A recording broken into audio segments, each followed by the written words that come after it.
Shadow is on the air in a new series of thrilling adventures, brought to you each week by the Blue Coal Dealers of America. These dramatizations are designed to demonstrate forcibly to old and young alike that crime does not pay. In just a moment, we'll listen to the Oracle of Death. But first, here's an interesting fact.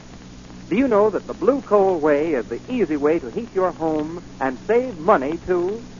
You see, Blue Coal is America's finest anthracite, specially prepared to make home heating easy. Blue Coal gives you better heat with less attention. Besides, when you order Blue Coal, you get extra home heating service, free advice on how to cut down the cost of heating your home. For money-saving Blue Coal and free heating service, phone your friendly Blue Coal dealer tomorrow.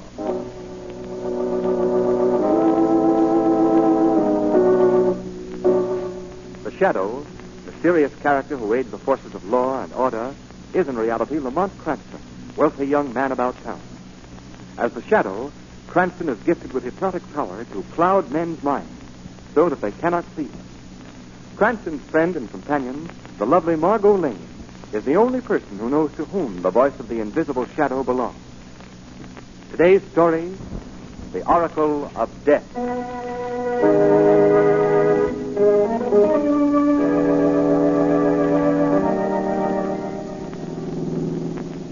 Hey, we just missed that car, hey? We just missed it. Shrevey, you should know better than to speed around corners in this cab when we have the police commissioner with us. But, Mr. Cranston, that is just why I'm speeding, that's why. Get it, hey? There now, you see, Commissioner Weston, we really had you with us just to fix tickets. Yes, and if I didn't feel so darn good-natured after that, after that dinner you folks fed me, I'd resent it very much, Miss Lane. Dinner be done, Commissioner. Can't we persuade you to change your mind and come along to the theater with us? No, I'm sorry, Cranston. I've got to get back to headquarters. Oh, now, Commissioner, please. No. Pretty please? Not even with sugar on it. I have to be on the job. We've been taking quite a beating lately. Been a series of petty crimes all over the city. When our percentage of arrests is too small to please the mayor's committee, I'm always the first target. They're hard on you, are they? Yes, like some of the so-called first citizens of our city, they want to clean everybody's house but their own. You know, you fall into that category too, Cranston. I do? Well, how? Well, that new servant you hired, Rodney, an ex-con just out of prison. You know nothing about him. Yet you'd kick like a steer if you came home some night and found the place cleaned out. Oh, Commissioner, Rodney would never do that. How do you know? Well, because Rodney's perfectly harmless. Besides, I know for a fact that he was falsely convicted of the crime that he went to jail for. Oh, you do you? Yes. Who told you? Why, Rodney? Well, now, that's... he told you.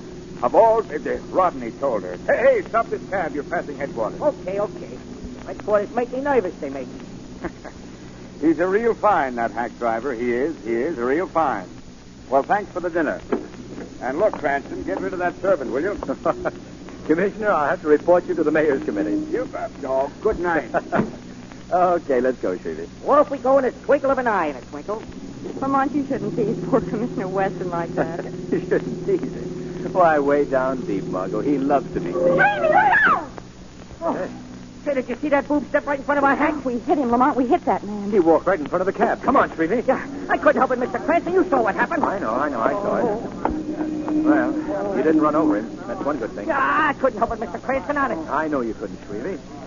Oh, wait a minute. He's been knocked unconscious. Come on, give me a hand. We'll get him medical attention at once.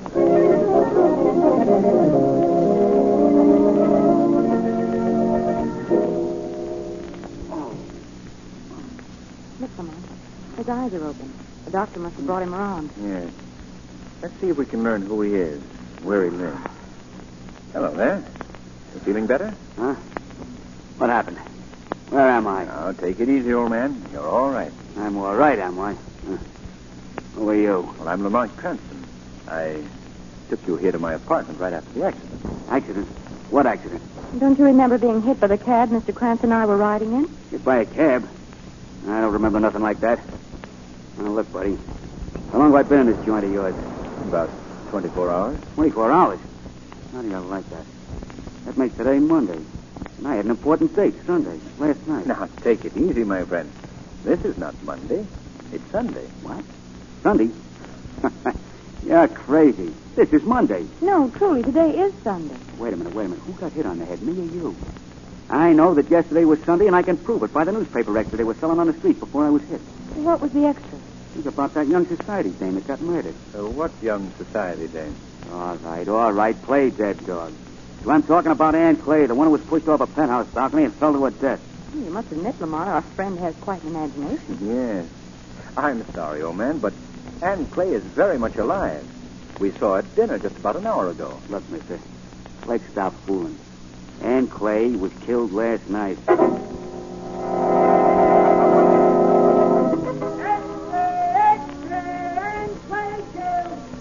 From penthouse roof, be about the big murder.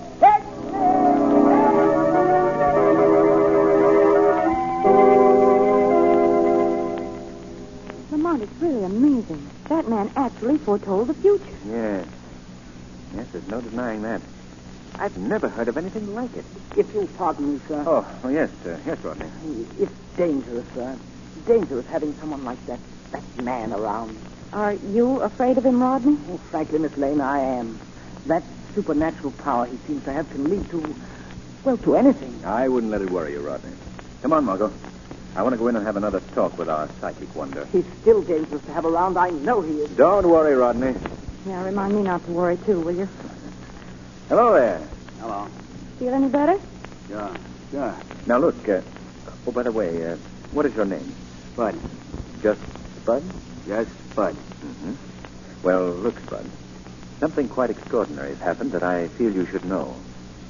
First, you've got to believe me when I tell you that we were telling the truth when we told you that last night was Sunday, not Monday. What about it? Just this. You told us about the death of young Ann Clay before it actually happened. So? Well, how do you account for it, Spud? What do you think made you do it? I don't know. Well, have you always done this?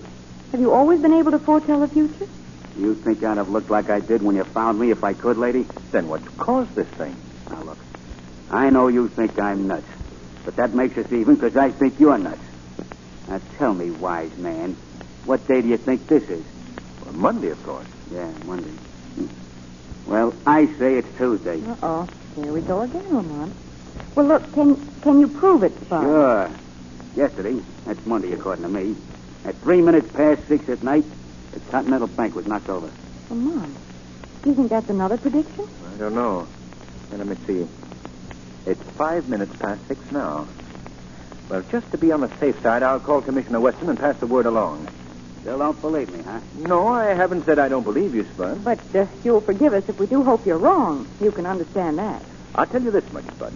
If you think... Police headquarters. Hello, Commissioner Weston, please. Who's calling him? Lamont Cranston. Yes, sir. Just one moment. Go ahead. Hello, Commissioner. Yes? This is Lamont Cranston. What's on your mind, Cranston? Look, now, I don't want you to think I'm crazy. And please don't ask me where I received my information. But I have reason to believe that the Continental Bank will soon be robbed. So get some men over there quickly. Cranston, you're a very smart guy. The Continental was robbed 5 minutes ago.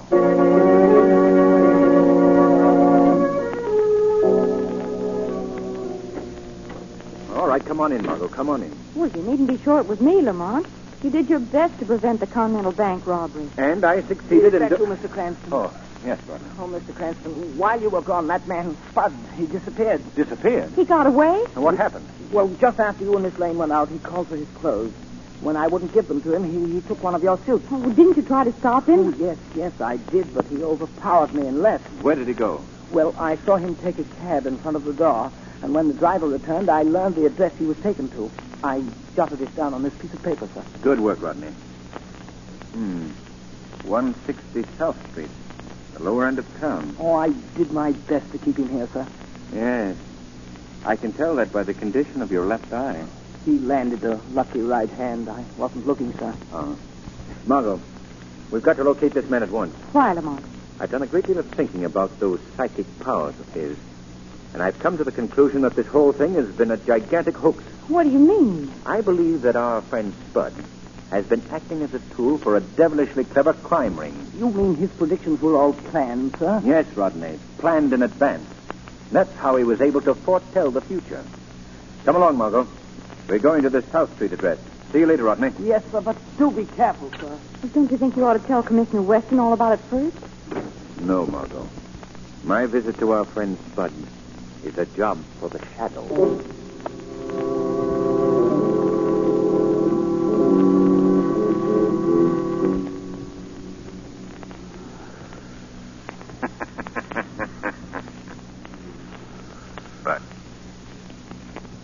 Spud. Huh? Wake up, Spud. What was that? Wake up, I say. I want to talk to you. Who's there? Who's in this room? Why don't you put on the light and see? Yeah. Put on the light. There now. Hey, what is this? Nobody's here. Yes, there is someone here, Spud. I can hear you, but I can't see you. I don't get it. I'm standing right here beside you, Spud. Then why can't I see you? You can't see me because I've crowded your brain and made myself invisible to your eyes.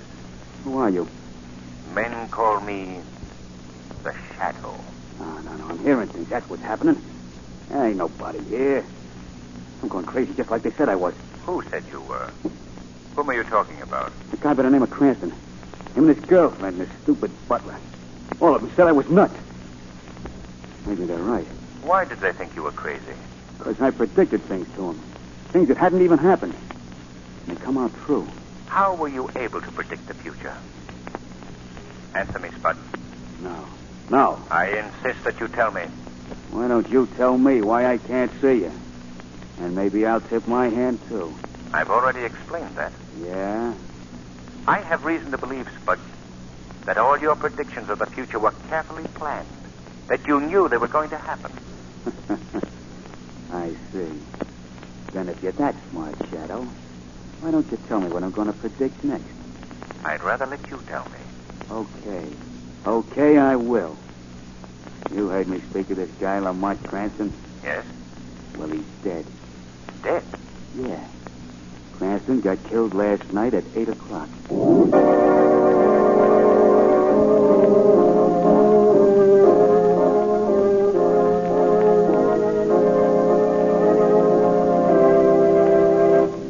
More of Spud's predictions in just a moment.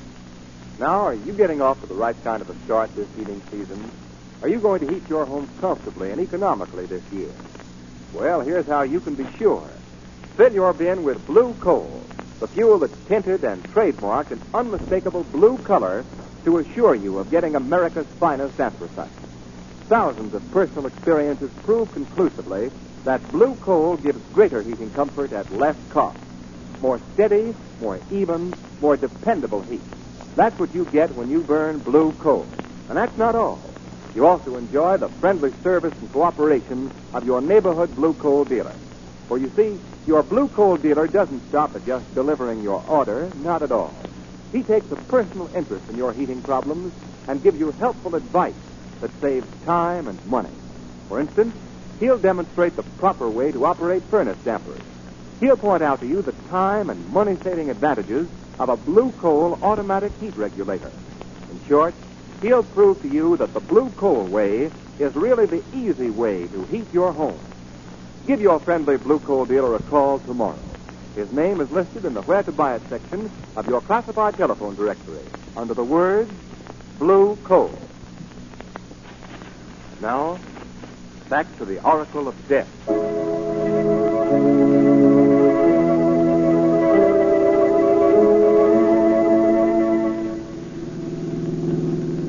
Oh, Mr. Cranston, here we are at your apartment. Here we are. My apartment? Oh, yes. Fine, Sweetie. Yeah, and I must say so, if you will pardon me, for a man who was on the Gabby side usually, you've been very un-Gabby all the way home. Is it trouble that's bothering you, is it, hey? Trouble with it? Oh, no, Sweetie. I was just thinking about the appointment I have at 8 o'clock tonight. Mr. Cranston, you got something on your mind, you have. Look, can I help you out? No, Sweetie, I'll take care of this myself. But in case anything should go wrong, I want you to wait outside the building and watch everyone who enters and leaves. Like a hawk, I will, like a hawk. Hawk, sure, that's me. Shrevey, if I don't come downstairs by 10:15, you come up and get me.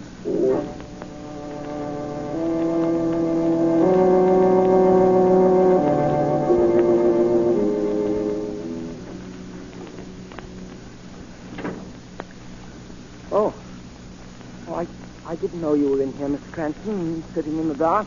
That's all right, Rodney. I'm waiting for someone. call at 8 o'clock. I see. Well, it's almost that now. I'll take it, Rodney.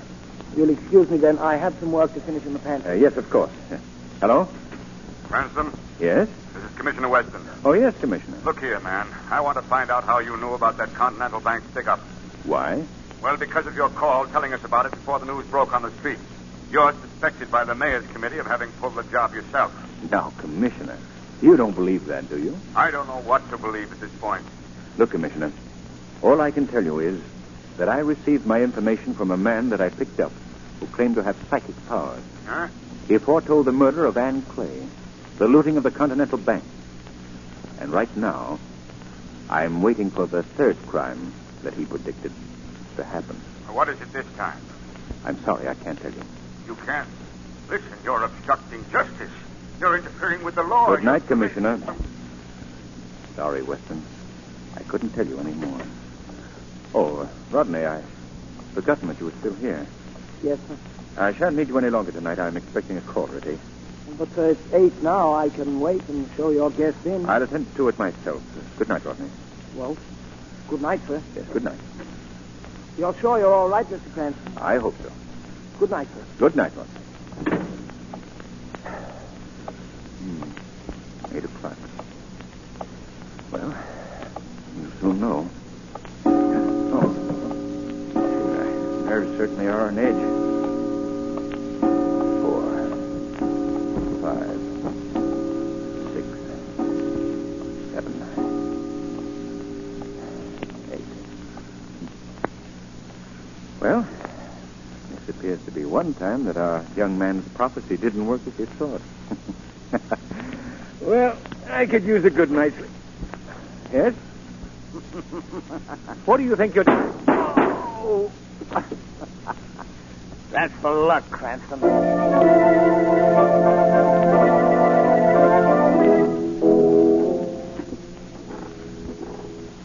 So you see, Commissioner Weston, I was frankly worried about the whole situation.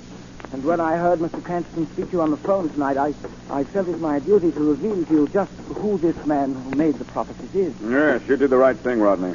Thank you. This must be his room right here, sir. Wretched-looking hovel, isn't it? Incidentally, it might be wiser not to mention that you're from the police. Not from the police? Oh, sure, yes. Who's there? Come on, open up. Remember, not from the police, Commissioner. Well, I only said that... yes, I see what you mean.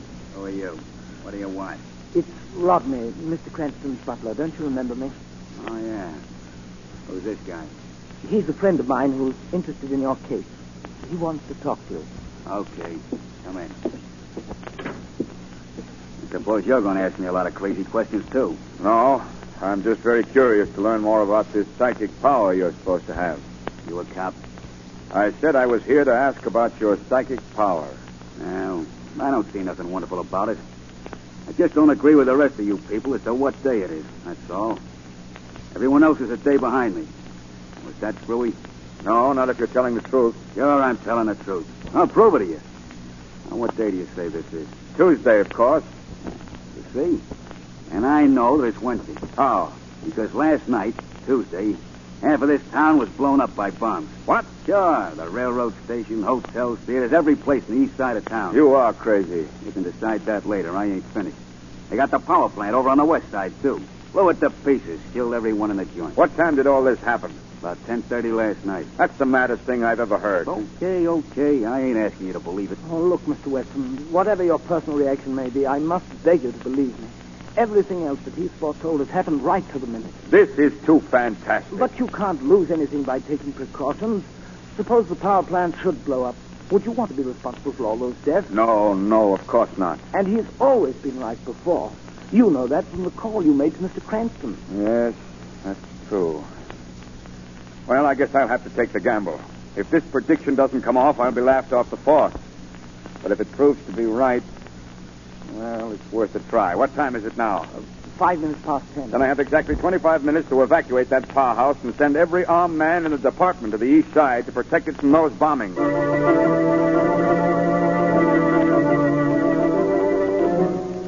Duffy, call the power plant and order all workers to leave the building until further notice. Yes, sir. Edwards, I want officers posted at every theater, hotel, and public building on the east side. Right. Cardona, post a cordon of men around the railroad station. Have them pick up any and all suspicious characters they find. And hurry, man, hurry.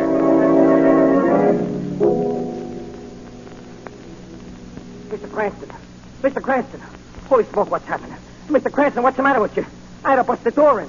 Really, I'm glad you're here. I've been shot. Oh. Flesh wound in the shoulder. Oh, my gosh. Are you all right, are you? Yeah, I'm all right. Who done it? Where is he? I'm not sure who did it. You gotta tell me. Did you see any strangers come out of the building? Oh, I was watching, too, I was. I didn't even hardly pay no attention to all them police alarms that was coming over the radio. What alarms? What were they about? Well, they sent a bunch of riot squads over the east side of town. Sent every cop over there. Something they was expecting to happen. And they moved everybody out of the west side powerhouse, too. Why did Weston do that, the fool? Shrevey, you've got to get word to the commissioner at once. Hey, something wrong, is it? Plenty. Find Weston and tell him to order his police back to the west side. And he must send a squad to the power plant, too, right away. Okay. But what about you? I'll take care of myself. Go ahead now. Hurry. I'm gone. Tell Weston to get men back to west side. I'm gone. Oh, if I can stay on my feet long enough, the shadow will play a part in this thing, too.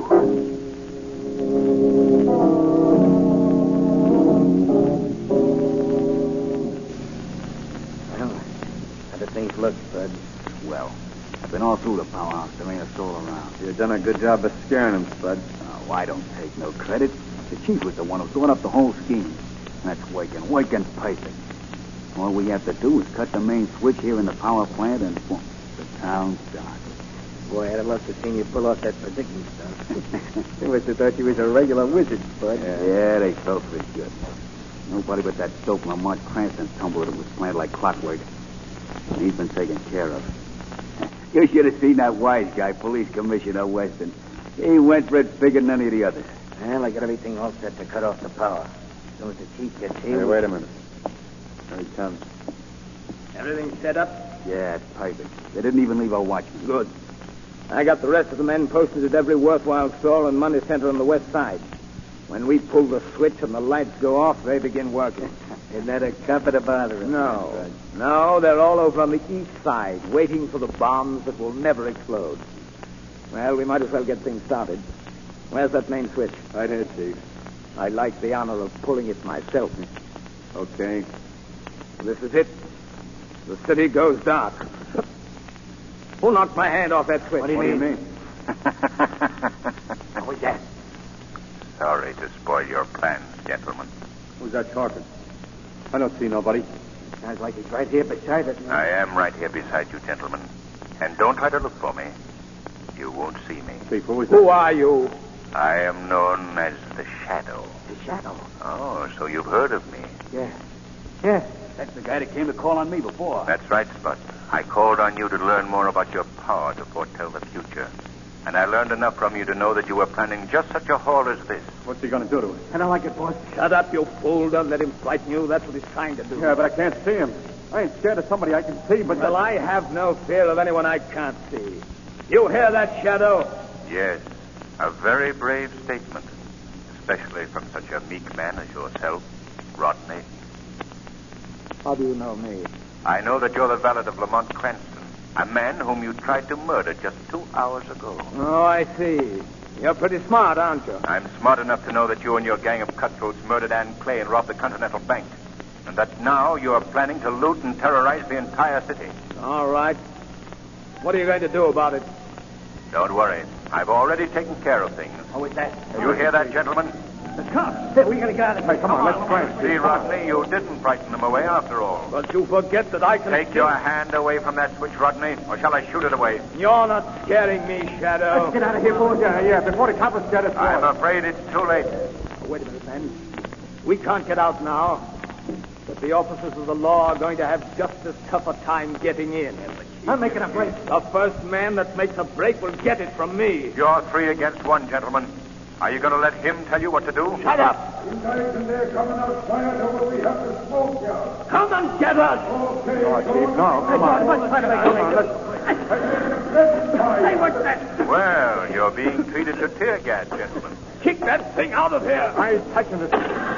I think that will make you all change your mind. There's the second bomb. Can't stand it. Let's Give up. Come Going on. to quit, Rodney? Not till I get you first, Shadow. I'm not a very easy target. Try again. Why, I'll get you yet. Sorry, you missed again. Well, come on, I can't breathe, Steve. Okay. Okay, Shadow. Come and get us.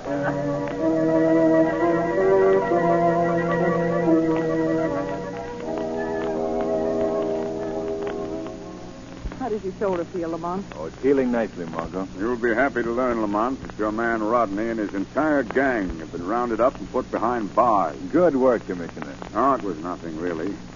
I was wise to those birds right along. Just played with them like a cat with a mouse. And then when I was ready, I set my trap for them by purposely pretending to put all of my officers on the other side of town. Just routine police strategy. Why, Commissioner Weston, you know that Lamont... Yes, Margo, he knows that I'm very proud of him.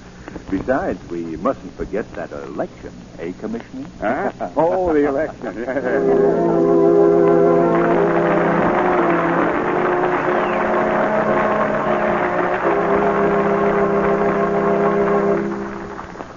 And now it's our privilege to bring you John Barclay, America's home heating expert.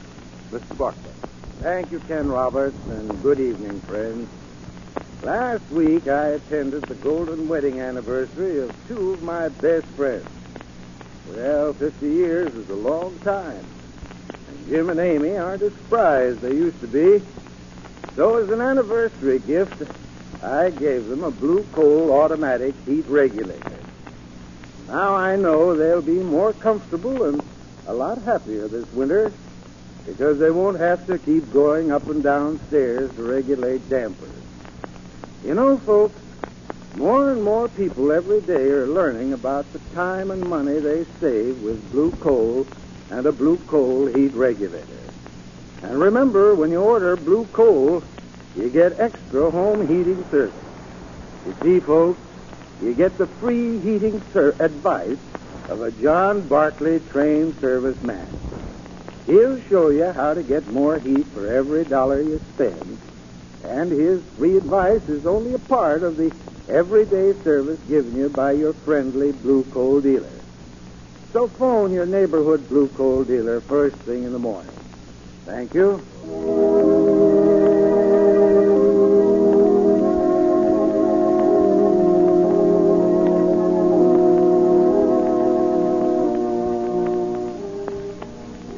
Today's program is based on a story copyrighted by the Shadow magazine. The characters, names, places, and plots are fictitious. Any similarity to persons living or dead is purely coincidental.